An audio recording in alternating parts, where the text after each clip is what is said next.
Sakit Lira Medica ini lumayan cukup lengkap ya, karena kan nggak begitu banyak yang punya MRI. Betul. Apalagi di Karawang masih bisa dihitung jari beberapa rumah sakit aja yang punya alat tersebut. Nah, ini salah satu keunggulan kita sih, alat MRI ini. Nah, kalau untuk alat sendiri sih, kalau MRI itu tidak menggunakan radiasi, Kak. Dia menggunakan medan magnet. Kalau untuk alat yang lain itu menggunakan radiasi. Tapi jangan khawatir ya, Kak ya. Walaupun kita menggunakan radiasi, kita pasti meminimalisasi radiasi yang diterima oleh pasien. Oke. Jadi emang sebelum pemeriksaan juga akan diedukasi terlebih dahulu ya sama perawat gitu ya, akan mendampingi dulu gitu ya. Oke. Hati lo pakai susuk. Iya betul. Nggak boleh pakai susuk loh. Kalau pakai susuk tuh ketarik ntar.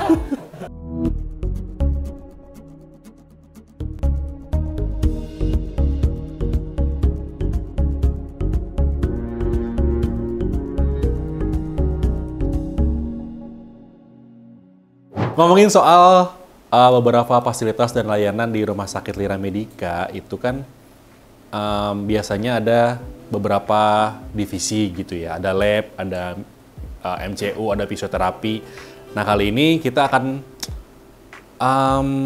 mengetahui ataupun apa ya, yang mungkin sahabat Lira nih belum tahu gitu mengenai ada apa aja di dalam sebuah radiologi. Pasti rumah sakit ada radiologi dong gitu kan. Nah, biasanya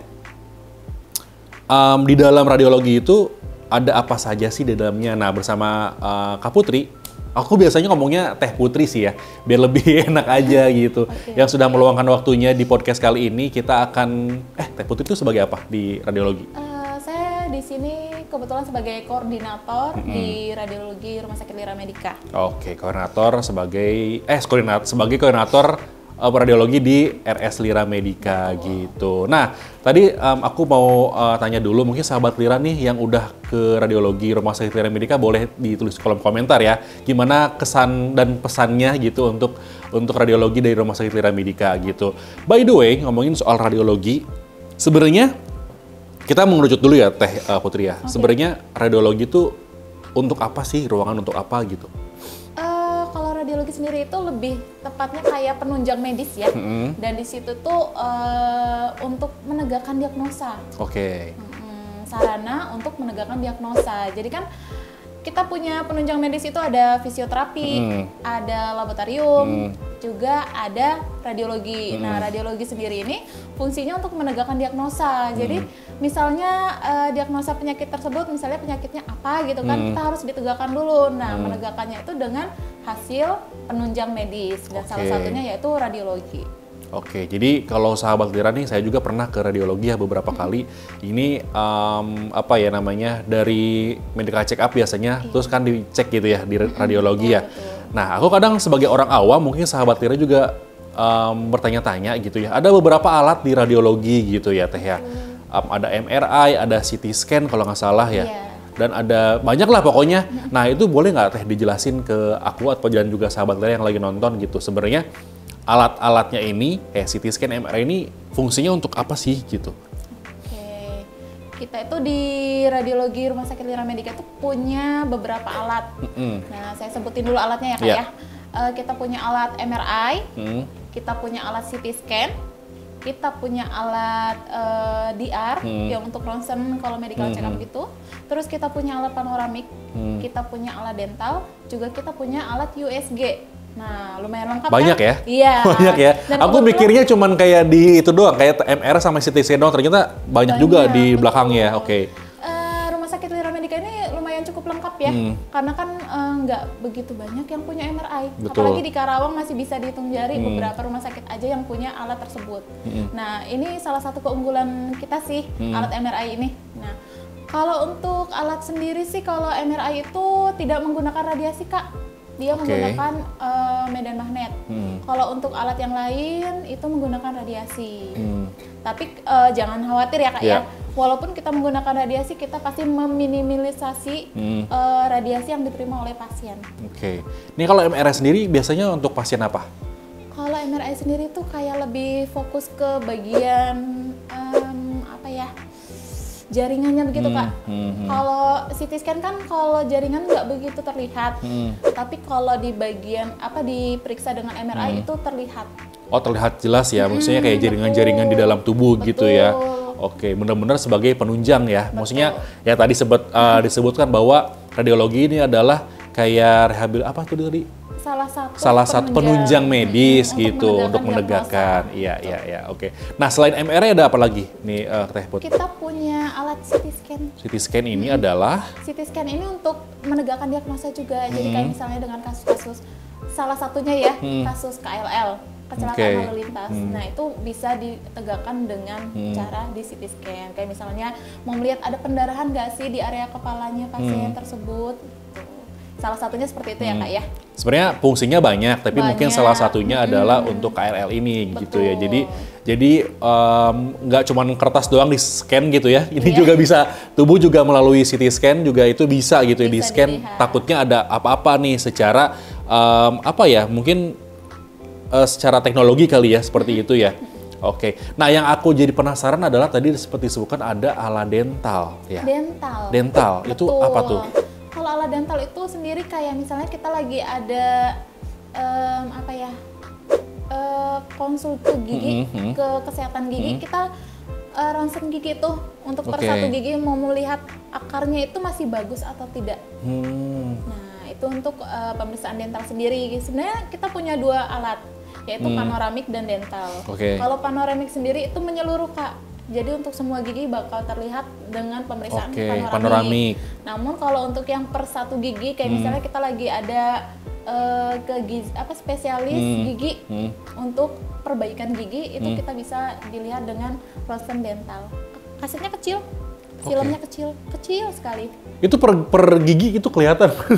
Iya, jadi misalnya satu gigi itu kita foto, nanti akarnya terlihat, akar gigi tersebut masih bagus atau enggak, terus seperti apa nantinya. Jadi ya itulah fungsinya radiologi, menegakkan.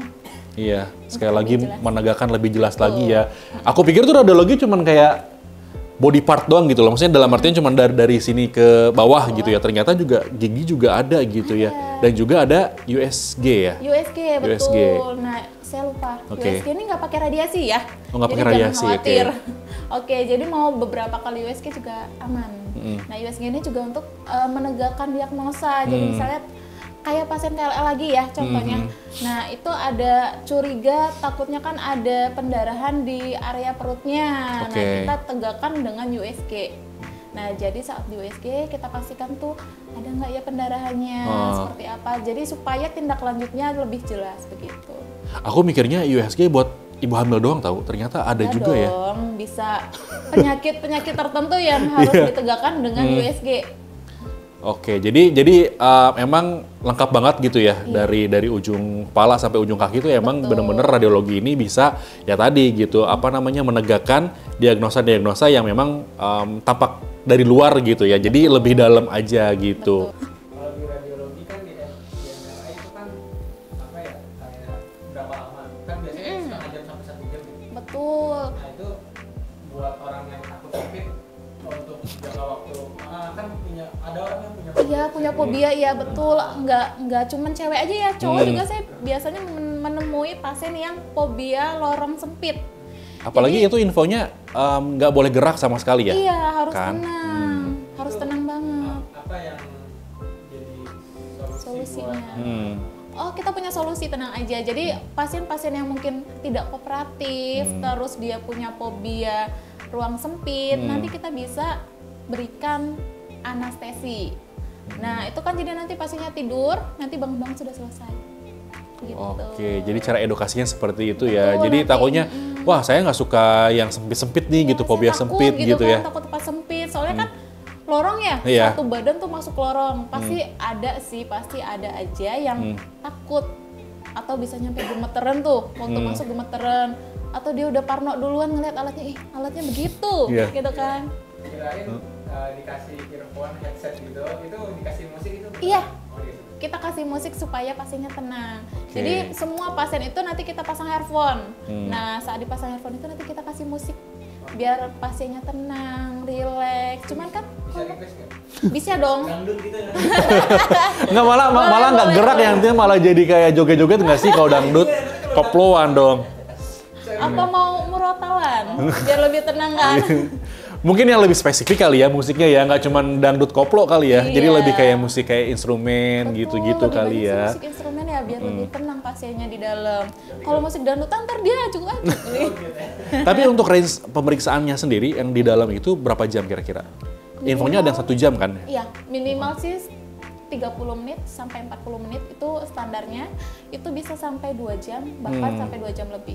Oke, dan informasinya kalau SOP-nya sendiri kalau sebelum masuk tuh semua kayak gelang ataupun apa infonya tuh kayak gigi ya? Iya kan, Ditanya dulu ya. itu kan alat medan magnet ya Kak ya, Oke. jadi segala sesuatu yang berbau logam tuh akan ketarik oleh alat. Jadi kita harus pastikan dulu pasien ini sudah bersih, nggak ada anting, nggak pakai kalung, nggak pakai gigi palsu. Kan kalau gigi palsu kan ada kaitannya Iya. ya Kak ya. Kalau misalnya kawat gigi gitu? Kawat gigi tergantung bahannya ya Kak. Oke. Kalau titanium sih oke. Hmm. Cuman kalau selain titanium tidak menyarankan, khawatirnya akan berpotensi bahaya untuk pasien. Oke. Gitu. Jadi emang sebelum pemeriksaan juga akan diedukasi terlebih dahulu ya sama perawat Betul, gitu kita ya, akan screening mendampingi dulu. gitu ya. Oke. Hati-hati loh pakai susuk. Iya betul, nggak boleh pakai susuk loh. Kalau pakai susuk tuh ketarik ntar. Apa yang terjadi kalau misalkan pasien udah tahu gitu dia tetap pakai anting, apakah dia bakal tarik gitu kayak gitu? Ada kemungkinan besar sih Kak. Jadi kita kan memastikan dulu ya sebelum dia masuk ke ruangan, kita pastikan dulu nih. Wah ini harus pasiennya harus bersih dari benda logam. Jadi kita harus lihat dari atas sampai bawah. Karena itu kan potensi besar banget ya. Kalau misalnya dia tiba-tiba kelolosan, ya takutnya ketarik malah bahaya kan. Namanya barang kalau terpasang kepaksa ketarik pasti sakit. Nah begitu sih kurang lebih. Enggak sih, enggak gitu juga. Cuman meminimalisir ya. Agak ketarik gitu lah. Saya pun pernah masuk posisiin pasien ya.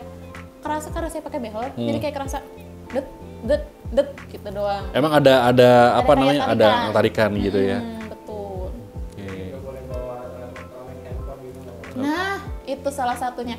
Handphone, jam tangan, ATM, apalagi laptop. Bisa mati masuk situ. Mau nyobain nggak? Pakai edit. Gitu kan? Iya. Sakit aja. Kamu mau nyoba boleh.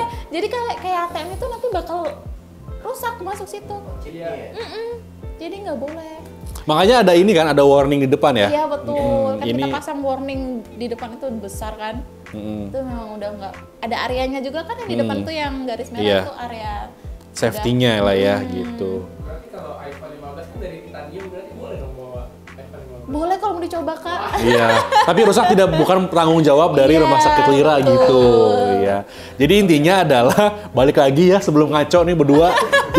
jadi intinya adalah apapun yang pasien misalkan datang ke radiologi itu jangan khawatir, jangan takut karena akan ada edukasi dari perawat, akan didampingi sama perawat gitu ya. Jadi akan banyak edukasi-edukasi seperti itulah ya, apalagi memang tadi perawat yang rentan takut gelap, takut yang namanya sempit gitu. Jadi tim kita, tim radiologi Rumah Sakit Lira Medica khususnya ini siap membantu demi kesembuhan pasien. Betul. Seperti itu. Oke, Teh Putri, mungkin ini terakhir nih, closing statement nih mengenai ruang radiologi ini secara garis besar tuh apa sih gitu ke sahabat Lira? Intinya kan sekarang ini masih banyak banget nih pasien yang khawatir kalau ke radiologi tuh pikiran buruknya udah takut, aduh radiasi nih, bahaya nggak nih buat saya. Sebenarnya radiasi itu tergantung dari kebutuhannya ya Kak ya. Jadi misalnya kebutuhan pasiennya itu lebih penting ketimbang radiasinya. Kita pun maksudnya ngasih pasien radiasinya seminimalisasi mungkin, tidak besar. Jadi sesuai kebutuhan. Jadi jangan khawatir kalau untuk ke radiologi pasti aman gitu kan. Karena kan buat penegakannya Kak ya, makin tegak diagnosa kan makin lebih jelas nanti saat tindakannya begitu. Oke, makin jelas tindakannya gitu ya, Betul. makin jelas. Apa namanya tadi? Sebelum tindakannya, Oke. jadi kita tegakkan dulu diagnosanya. Oke, pokoknya makin jelas lah kayak gitu. Oke, begitu jadinya. Oke, Teh Putri thank you ya sudah mampir Oke. di Lira Podcast dan sahabat Lira semuanya. Tadi pembahasannya menarik banget bareng dengan Teh Putri adalah koordinator radiologi di Rumah Sakit Lira Medica. Nah, sahabat Lira sendiri ini pernah nggak sih ke radiologi? Boleh ditulis di kolom komentar. Kalaupun pernah ke radiologi Rumah Sakit Lira Medica, ini ke ruangan mana nih yang tadi saya sebutkan ya. Jadi sekali lagi, thank you banget Teh Putih sudah mampir di Lira Podcast, dan juga saya mengucapkan terima kasih kepada Sofa Solution yang sudah mensponsori podcast Lira Podcast pada episode kali ini. Saya Abi, Teh Putih pamit undur diri. Wassalamualaikum warahmatullahi wabarakatuh. Ke Lira aja, janji temu lebih mudah dan cepat dalam genggaman. Gratis, produk dan merchandise untuk pasien baru. Download aplikasinya sekarang.